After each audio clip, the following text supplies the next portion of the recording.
y'all about Rodney Reid. Let me tell you some of y'all about Rodney. Here's a guy that I look up to. You always don't give me great advice.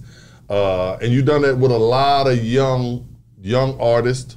I don't see you around the city, man, Rodney, dealing with artists. You know, whether it's me, whether it's, I don't care if it was Young Thug, I don't care if it was a football player, basketball kid, you always have always kept it like 1,000. Dre reminds me, you and Dre kind of remind me of each other. Is that a Michigan thing, or is that just, you know? That's just being who you are, and regardless of where you're from. Because I represent the A. You understand me? The A is where I stay, and where I'm gonna always stay. I could get a billionaire status, and this gonna always be my home. I represent the A, East Side, West Side, North Side, South Side. Yeah. Period. This is my niggas around here. Yeah. And I'm gonna stand up for my niggas. Yeah. Period. My little daughter, who's a rock star, she right here, she gonna let you know I'm from Decatur. Right. Right. Period. Right. Period. This is where I dwell. Right. Period. This is where I love. I look outside. I might know how to cut through the path and get to Decatur. Beat the helicopter. Come on. Beat the helicopter. I'm telling you, and I love my town. Yeah. I love my town, and when you love something, whether it be y'all, whether it be my family, whether it be my friends, and you're willing to die for it, you don't have to compromise your brand. You understand me? I ain't finna get around you, I'm one way. Right. Get around you, I'm another way. Get around you, I'm another way. I'm not doing that. I'm gonna be double R. If you like me, you don't. And if you don't like it, you better talk behind my back, cause we square up now.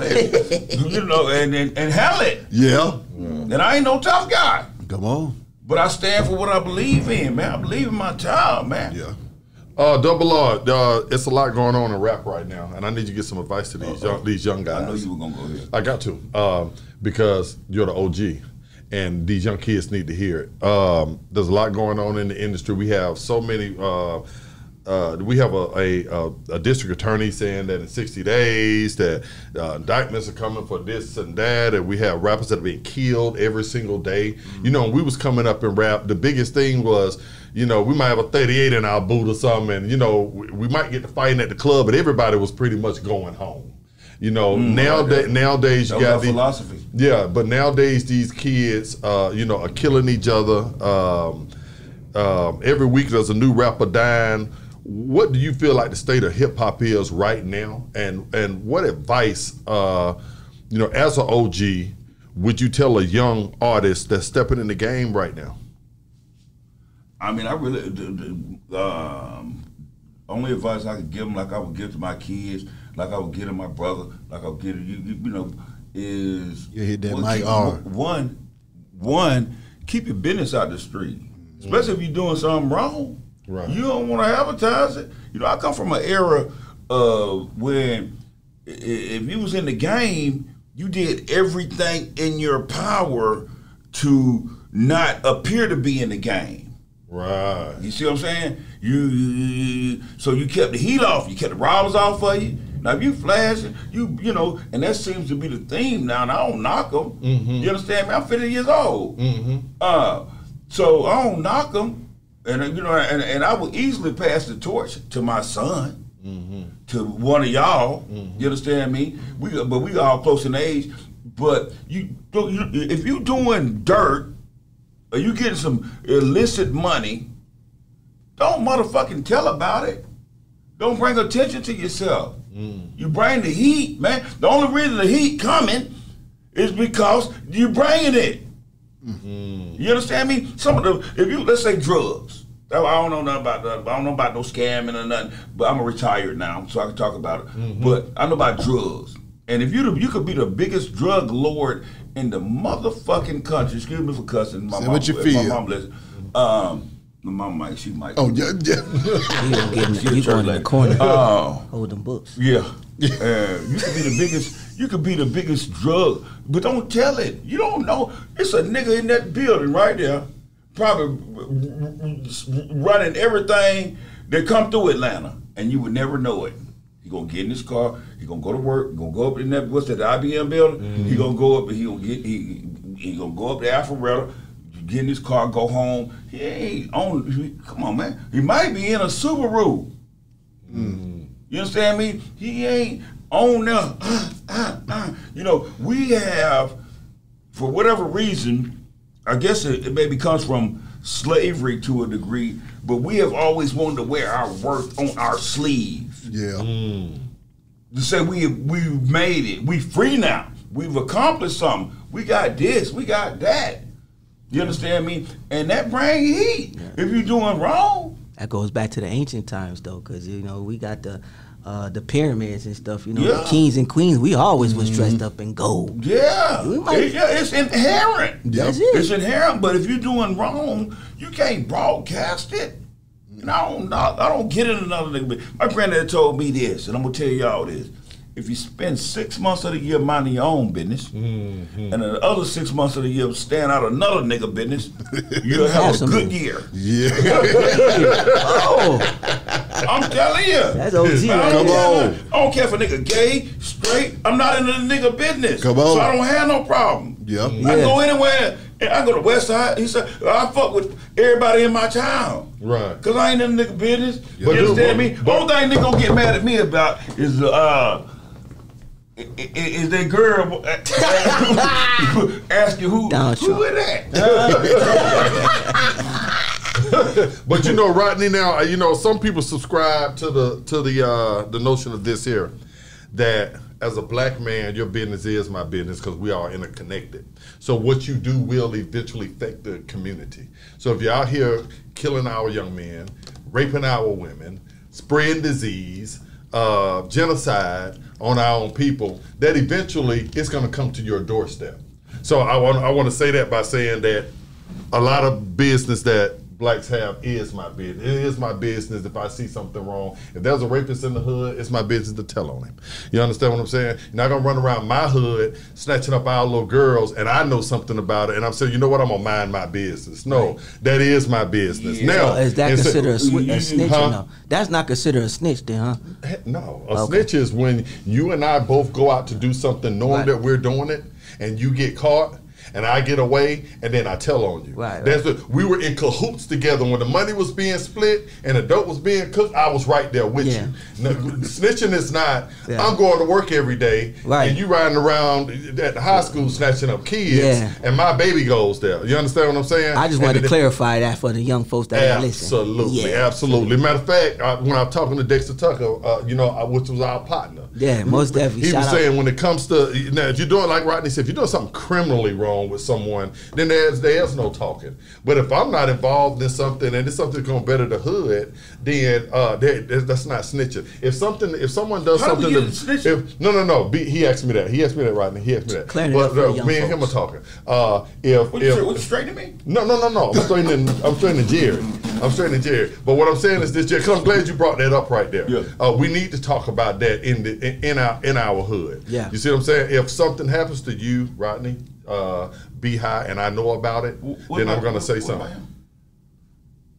We watching EJ's ass too. EJ right, and I don't want the same thing back from now. Now back to Rodney, double R. I'm in the hot seat. You know the hot seat, double R. That's your perception of it. Now back to you. Let's go back to you was with Meech back in the day. That's one of my best friends. Absolutely. And we're going to get to that. So, me and you have to go one-on-one on here. I'm going to clear everything out. It's going to be me and you up in here. Investigator. I'm retired. No. That ain't even what I'm talking about. I want to tell about death to society. That ain't even I don't owe nobody. I ain't telling nobody. Leave me alone, son. They said we got to go one-on-one. Like I'm going to go further in the Russell Beard. To the Russell Beard. Look, Rodney. What kind of guy was Meech, personally? You know what I'm saying, that people don't know about him. I ain't talking about what we seeing on TV, what we've heard. Oh, you know, so what's the right one? Meech was smart. Before I went to the feds in '92, And when So you giving up your own information. Now, if I ask you about you going to the feds, then you're going to be like, well, damn, Wick, why you ask me about going to the feds when you just mentioned it? Whose narrative is this? Right? keep talking. Go ahead. Meech was very, very low key. You know what I mean? Very, very personal. But you wouldn't even know Polo, Fade, Rat Tail. And then I came home about 10 years later, and this nigga had the whole hip hop on his back. You know what I mean? And I asked him, he snatched me up and everything. We went out, hung out, went to Magic City. And I said, man, where all these people come from, man? Because he didn't used to be like that. He was very quiet, very smart, very intelligent. College, we college niggas. Right. We just was trying to get some money. You understand me? And I asked him, I said, bro, where all these people come from? He said, man, I changed these people's lives and their family lives. That's where they come from. And that's what he was about. Changing lives. I wouldn't give a doggone if it was a stripper, if it was the maid, if it was the valet. Everybody was going to stick their teeth into something. And that's all he was about. He wasn't about no violence, killing, nothing like that. He was just about getting the bag and sharing the bag. Shit, you know what I'm saying? Not about just making it rain. You understand me? But changing people's lives. That's what the boy was about. I was with him. Till I left the street, came back. The nigga was a whole Mick Jagger.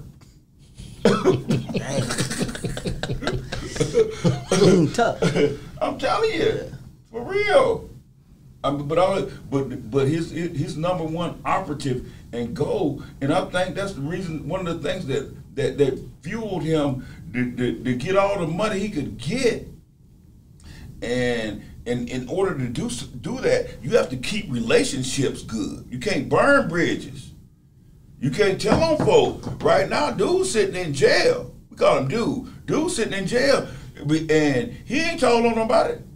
He could have told on somebody that been out. Period. But he didn't do it for just himself. He did it for his family first, then his friend, then his cohorts, then everybody else around. When that nigga left the street, the economy changed. In Atlanta anyway. Period. And he was all about helping.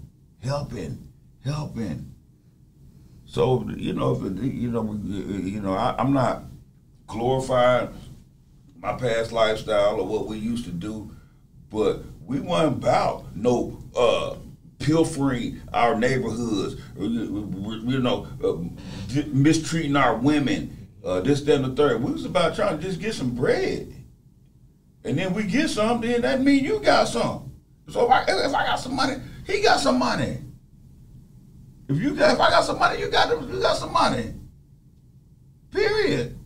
Oh, if I got $20 right now, and you call me and say, bro, I need $10, man. I gotta get some bread and some milk. I'm gonna tell you to come get it. Cause I know you're gonna do the same for me. That's what dude was about. That what Handspike about. That what he about. That what you about. That what you about. And about growth. I'm an old man now. The only thing I can do is but sit back and watch my rock star kids do their thing. Yeah, I want to talk about that too. You got a daughter that's blowing up out here, man. And all the movies, when I look at it, I see you in Suicide Squad and those are the latest. Yeah, that's Storm Reid. For a lot of y'all that don't know, you are the father of a up and coming star. Tell me what that's like to be, the transition, like you said, from being a real street OG. You don't seen all the money, don't been with the big Meeches, the Andre Ryder, everybody. Yeah. And now my good friend, Free Ray. Absolutely. But now to fall back, now you're a father and see, a lot of you in your daughter, and to see her growth as independently by herself too. What does that feel like? It feels good. Not just on her level, but my son, my oldest daughter. God tremendously blessed me because they could have been like their daddy, especially my boy. He could have been like his daddy, and jumped in the game. See, I come from an amazing family, educated family. My mother and father met in college. You understand me? But I had a penchant for wanting to be, because I was borderline light skinned anyway. So Jerry told us that. That's borderline. So I had to fight. I had to fight every day and prove I was tough. Yeah. Sometimes I get jumped on. So I wanted to be more, and like I'm like this close to being genius, but I didn't. When I was coming along, that wasn't cool. You understand me? That it was cool to be, you know, the bad boy. You understand me? So I did everything in my power, you know, from down by law, you know, Decatur. I did everything in my power to be accepted by the street and that like criminal element. You know what I mean? Because that gave you a sense of power to a degree. You understand me? And you know, I don't have too many regrets, but if I could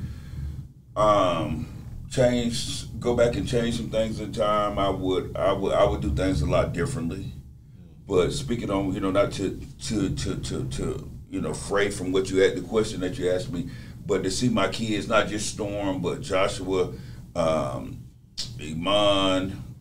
Paris, all of my kids, my bonus kids, that I've been able to establish relationships over the you know, a period of time, to see them thrive and flourish